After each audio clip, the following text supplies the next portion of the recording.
ગાંધીધામ નવી સુંદરપુરી હુસેની એકતા કમિટી દ્વારા સ્વતંત્રતા દિવસ નિમિત્તે સુન્ની દાવતે ઇસ્લામી કચ્છ અને હર હંમેશા કચ્છ જિલ્લા જરૂરતમંદ લોકોની મદદ કરનાર હાજી ઓસમાણ ગની, હાજી અહેમદભાઈ અને મુસ્લિમ સમાજના આગેવાન હાજી દાઉદભાઈ ખત્રીના હસ્તે ધ્વજવંદન ફરકાવીને અને સલામી આપી હતી. ત્યારબાદ રાષ્ટ્રગીત બાળકો રજૂ કર્યા હતા અને બાળકોને ઇનામ વિતરણ કરાયું હતું અને જરૂરત બહેનોને આઝાદી પ્રસંગે સાડીનું વિતરણ કરવામાં આવ્યું હતું. ઘર ઘર તિરંગા લહેરાવવા માટે બાળકોને તિરંગા આપવામાં આવ્યા હતા.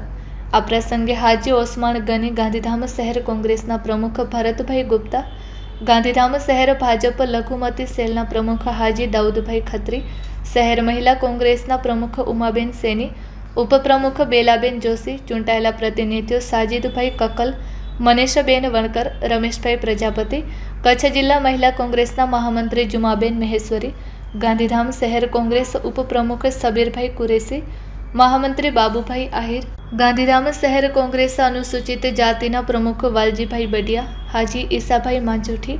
કિરણભાઈ વણકર, હાજી ઇસ્માઇલભાઈ માંજોઠી, હુસેનભાઈ બબાભાઈ લાડક, હાજી ઉમરભાઈ હાલેપોત્રા, હુસેન કકલ, અલ્તાફભાઈ માંજોઠી, કરીમભાઈ કલીવાડા, હાજીયાણી હાજરાબેન સમેજા, હુસેન હાસમીન વિરાણી મથડા વગેરે ઉપસ્થિત રહ્યા હતા. આ કાર્યક્રમને સફળ બનાવવા માટે હુસેની એકતા કમિટીના પ્રમુખ લતીફભાઈ ખલીફાએ જહેમત ઉઠાવી હતી.